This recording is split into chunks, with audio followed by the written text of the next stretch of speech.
공공기관, 공기업의 개혁이 필요하다. 박근혜 정부의 신년 화두였습니다. 아마 공기관 개혁하자는데 동의하지 않는 분은 없을 겁니다. 그런데 그 원인과 방법을 놓고는 이견이 있습니다. 정부는요, 공기관 방만 경영의 이유 중 하나로 직원들에 대한 과도한 복지 혜택을 꼽았는데 여기에 대해서 노조는 인정하기 어렵다는 입장입니다. 그러자 박 대통령이 어제 공공기관 노조가 연대해서 정상화 개혁에 저항하려는 움직임이 심히 우려된다. 책임 묻겠다. 이런 말 했습니다. 자, 오늘 양측을 동시에 연결해서 입장을 직접 확인하고 가지요. 먼저 기획재정부 공공정책국의 김성진 제도기획과장 나와 계십니다. 과장님 안녕하세요. 예, 안녕하세요. 예, 그리고 공공산업노동조합연맹의 이경호 사무처장도 나와 계시죠? 예, 안녕하세요. 안녕하십니까. 먼저 기재부 과장님.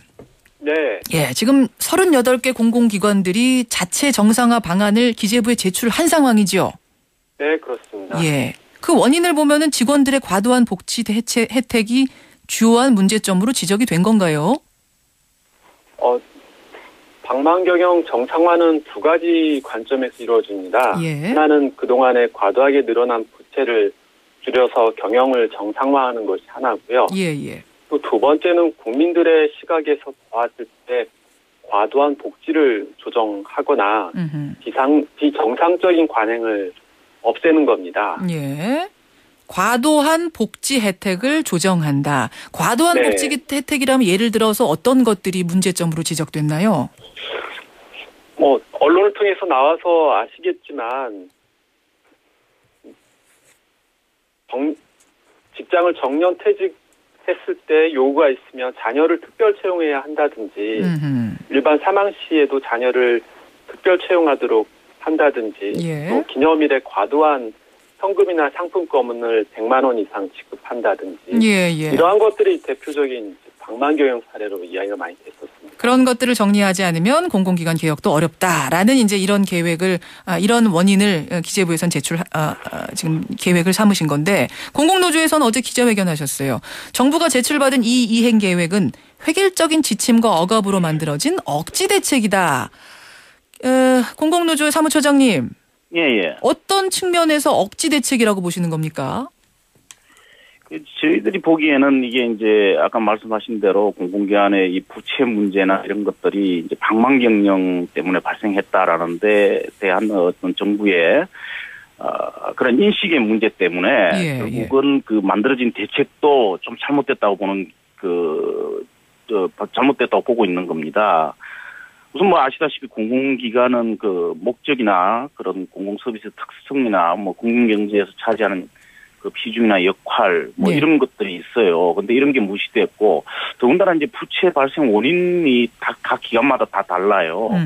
근데 그런 걸 무시하고 일률적으로 이제 정부가 가이드라인을 제시하고 거기에 맞춰서 이행 계획을 요구하고 있는 건데 예. 특히 그런 특히 부채 발생 원인 이런 걸 무시하고 더군다나 이제 무리하게 자산 매각, 사업 규모 축소, 시기 조정, 기존 사업 중단, 민자 유치 이런 것들이 다 제시되고 있거든요. 아하. 그래서 이게 자칫 잘못하면 공공 서비스 기능을 축소한다라든가 오히려 부채를 더 증가시킬 위험성이 있기 때문에 이게 문제가 있다고 보는 것이고 그리고 그 이행 계획을 제출받는 과정의 문제도 있어요. 과정에도 문제가 있었다. 그렇죠. 정부의 일단 기획재정부에서 가이드라인을 제시하고 그 가이드라인은 몇 프로까지다. 부채는 얼마를 해라. 방만 경영은 어떻게 하라 등등 이런 제시하고 나고 나서 각 부처에서는 또 이거 경쟁적으로 이렇게 하다 보니까 산하기관을 겁박하고 다시 반려해갖고 다시 해오라 등등 이런 것들을 사실 언론을 통해서 계속 노출시키면서 좀 각 부처 간 경쟁이 과도하게 이런 오히려 정상화 정책을 더 문제를 일으키게 한 게 아닌가 저희들 그렇게 보고 있는 겁니다. 예, 그런 면에서 억지 대책이라고 지금 하셨는데. 예. 그리고 정부가 이 요구한 대로 해서 부채가 해소될 것인지도 또 저희들이 또 의문을 제기하는 거예요. 부채 원인이 감춰지고 난 뒤에 무조건 매각하고 축소하고 하는 게 과연 부채가 줄어들 거냐 하는 거는 저희들도 의문일 수밖에 없는 거고 한 점만 보더라도 제가 부채 원인이 전기 요금 문제나 민자 발전 유치한 거 문제나 또 정부가 요금 정책 잘못 쓰면서 에너지 요금 정책 잘못 쓰면서 수요 증가로 인해서 뭐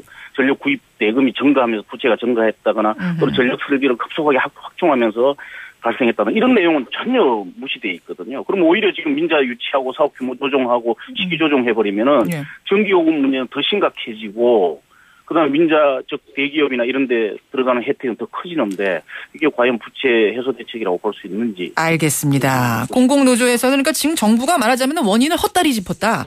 정부 정책의 시행이 잘못되면서 나타난 그렇죠. 이런 방만 경영인데 엉뚱한 데다가 돌리고 있다 이런 말씀이신데요. 기재부에서 답변을 좀 주셔야겠습니다. 과장님 어떤가요? 네, 공공기관 부채는 여러 가지 요인에 의해서 증가했습니다. 지금 그 원인을 따져서 책임을 묻는 것이 아니라 과도한 부채를 줄이기 위해서 정부와 공공기관이 함께 노력하자는 취지고요.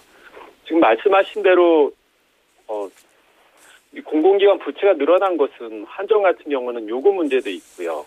그렇지만 이런 요금 문제를 국민들에게 제기하기에 앞서서 먼저 공공기관 스스로 노력해야 될 부분들이 있습니다. 먼저 그간에 과도하게 늘어났던 사업들 규모도 조정을 해야 되겠고요. 또 불필요한 자산도 적극적으로 매각을 해서 부채를 줄이려는 노력을 해야 됩니다. 이러한 것을 기초로 해서 국민들의 이해를 먼저 구하고 그리고 나서 요금 문제에 대해서도 해결할 것을 정부와 같이 이야기를 해야 됩니다. 정부는 단지 공공기관에게 책임만 이행하라는 것이 아니라 공공기관으로서 할 수 있는 것들을 해서 경영을 정상화시키도록 노력을 하고 정부도 요금 문제를 비롯해서 재정 지원이라든지 이런 정책적인 지원을 함께 논의하고 추진할 수 있다는 그런 입장을 갖고 있습니다. 예, 그런데 지금 자꾸 정부에서 직원들이 과도한 복지 혜택을 누렸다는 그 부분 이쪽을 계속해서 강조를 하면서 마치 직원들이 너무 누려서 이렇게 문제가 생긴 것 같다라고 몰아가는 부분에 대해 노조는 지금 반발하는 것 같은데요, 과장님. 저희가 정상화 대책을 발표할 때 명시적으로 지금 공공기관의 부채 증가가 직원들의 복지 때문에 발생한 거다 이렇게 언급한 적은 없습니다. 저희가 부채를 줄이기 위해서 노력을 하되 또한 국민들이 보기에 공공기관 직원들이 일반 국민에 비해서 너무나 높은 공공기관도 국민의 세금으로 운영되는 기관이거든요. 그런 과도한 복지가 있으면 줄이고 또 사회적으로 수용될 수 없는 비정상적인 관행에 대해서는 없애자는 것입니다. 이러한 부분에 대해서는 그간 언론을 통해서도 많은 국민들의 지지를 확인할 수 있었습니다. 그렇게 보시는군요. 과도한 복지 혜택 때문에 그거 하나 때문에 다 이런 방만경영이라는 건 아니지만 그것도 역시 주요한 이유 중에 하나다 정도로 말씀하셨다는 건데 공공노조의 사무처장님. 네. 박근혜 대통령이 제시한 과도한 복지 혜택의 예를 제가 좀 조사를 해보니까요. 부채 상위 12개 공기업에서는 최근 5년간 3천억 원이 넘는 복지비를 지출했을 뿐 아니라 일부 기관은 해외에서 학교에 다니는 직원 자녀에게도 고액의 학자금을 지급했고 직원 가족에게 100만 원 한도에서 치과 치료비를 지원한 경우도 있었다. 또 어린이집 무상 보육이 실시됨에도 불구하고 보육비를 거의 100% 지원하는 곳도 있었다. 뭐 축하금으로 100만 원 지급하는 것도 있었다. 이런 예들이 제시가 됐더라고요. 어떻습니까? 우선 과도한 복지라는 부분이 일단 국민들 눈높이에서 고려할 때 이게 과도하다라고 생각하는 부분도 분명히 있을 겁니다. 전혀 없다 이런 얘기는 아니고 다만 공공기관이 300개가 넘어요. 지금 정부가 얘기하는 공공기관이 요번에 최근 올해 금년도 기준으로 305개 기관인가 이렇게 되는데 300개가 넘는? 그 300개 모든 기관의 복리후생이 아주 천편일률적으로 같지는 않습니다. 그러니까 예컨대 각 기관의 그 복리후생 제도라는 것은 그 기관의 고유 목적이나 근로 조건이나 이런 데 따라서 달라지는 겁니다.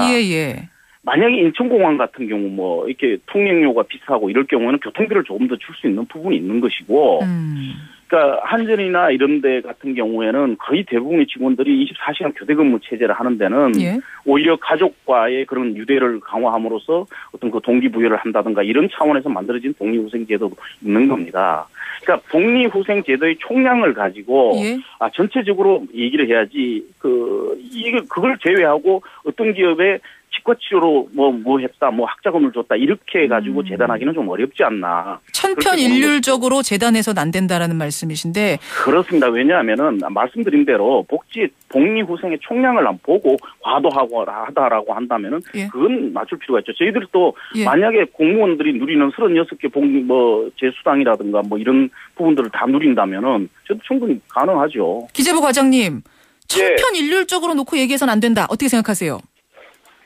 저희가 천편일률적으로 이야기하는 것은 아닙니다. 지금 사회자께서도 여러 가지 예를 말씀해 주셨듯이 정부에서는 무상 보육이라든지 복지의 수준을 전체 국민을 대상으로 이렇게 높이고 있는데요. 예. 그럼에도 불구하고 보육비를 이중으로 지급한다든지 이런 거는 정부가 일반적으로 추진하고 있는 복지 확대라는 정책 기조에도 맞지 않는 거거든요. 그리고 뭐 대학에 입학했을 때 축하금을 200만 원씩 지급한다든지 예. 또 해외 자녀에게 나가 있는 해외 자녀에게 고액 학자금을 지급한다든지 이런 것은 국민의 세금으로 운영되는 공공기관에서 해서는 직원들에게 허용할 수 있는 복지의 수준을 알겠습니다. 너무 넘어선 거라고 판단할 수 있습니다. 각 기업의 각 기관의 특성을 고려하더라도 지금 그 수준을 넘어섰단 말씀이신데, 근데요 과장님, 이건 어떻게 답변하시겠어요? 지금 낙하산 인사라든지 이 공공기관에 떨어지는 그 전문성 무시한 낙하산 인사 문제, 또 정부의 정책이 무리하게 시행되면서 방만 경영이 어쩔 수 없이 된 문제, 이런 것들은 해결 안 합니까? 네. 인사에 대해서는 여러 가지 측면이 있습니다. 전문성이라는 것도 있고요. 예. 또 정부를 전체적으로 운영하는 대통령의 국정 철학을 반영해야 되는 그런 부분도 있고요. 그래서 여러 가지 요인들이 맞물려 있기 때문에 판단을 일률적으로 내리기가 어려운 사안이라고 말씀드릴 수 있고요. 낙하산 인사에 대해서 판단을 일률적으로 내리기는 어렵다. 네, 그렇습니다. 예. 근데 지금 좀 낙하산 인사가 과하게 많다라는 의견에 대해서는 어떻게 생각하세요? 그 인사라는 것은 예. 그 대통령의 입장에서 보면 이 정부를 운영하기 위한 여러 가지 고민과 예. 선택이 들어가 있는 부분입니다. 그래서 이 전문성뿐만 아니라 국정을 운영하기 위한 정치 철학의 공유 이런 것까지도 같이 고려해서 인사를 하고 있다는 점을 좀 감안해 주셔야 될 것 같습니다. 인사는 그렇게 문제는 크지 않다라고 보시는 건데, 공공노조 측은 어떻게 생각하십니까? 그 부분에 대해서는?